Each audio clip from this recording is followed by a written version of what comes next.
નમસ્કાર, nation plus ન્યૂઝમાં આપનું સ્વાગત છે. હું છું થલ પરમાર.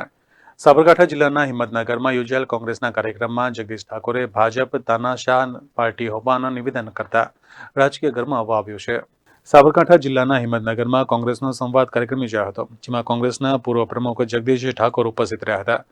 કોંગ્રેસના સંવાદ કાર્યક્રમમાં જગદીશ ઠાકોરે ભાજપ પર આકરા પ્રહાર કર્યા હતા. જગદીશ ઠાકોરે ભાજપ તાનાશાહ પાર્ટી હોવાના પણ આક્ષેપ કર્યા હતા. અમારું આખું જિલ્લાનું સંગઠન અને આમ આદમી પાર્ટીનું સંગઠન અને જિલ્લાનું નેતૃત્વ માન્ય અમારા ઉમેદવાર ડૉક્ટર તુષારભાઈની સાથે આદાન પ્રદાન અને આવતા દિવસોની અમારી શું તૈયારીઓ હશે એની ચર્ચા વિચારણા કરવા અને એક રોડ મેપ બનાવવા માટેનો અમારો આ સંવાદ કાર્યક્રમ હતો.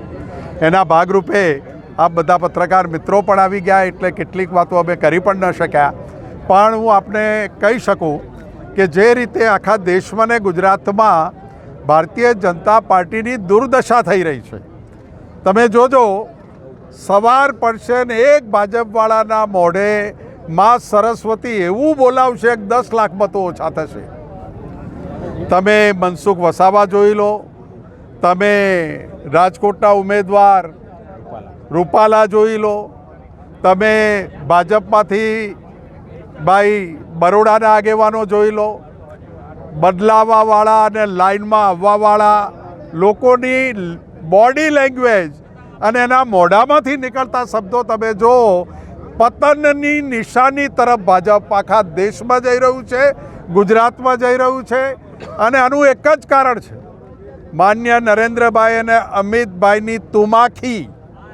અને એના કરતાં પણ ચા કરતાં કેટલી ગરમ હોય એવી તુમાખી સી.આર. પાટીલની, જે પ્રમુખ તરીકેનું એનું વર્તન તાનાશાહનું હતું, આજે ફુગ્ગો ફૂટી ગયો છે, મર્યાદા છૂટી ગઈ છે અને લોકો એમની પાસે જવાબ માગી રહ્યા છે.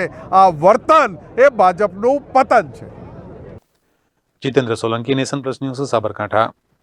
સમાચારોના સતત અપડેટ માટે નેશન પ્લસ ન્યૂઝના યુટ્યુબ ચેનલને સબસ્ક્રાઇબ કરો, બેલ આઇકન દબાવો અને ફોલો કરો ઇન્સ્ટાગ્રામ, ફેસબુક અને ટ્વિટર પર.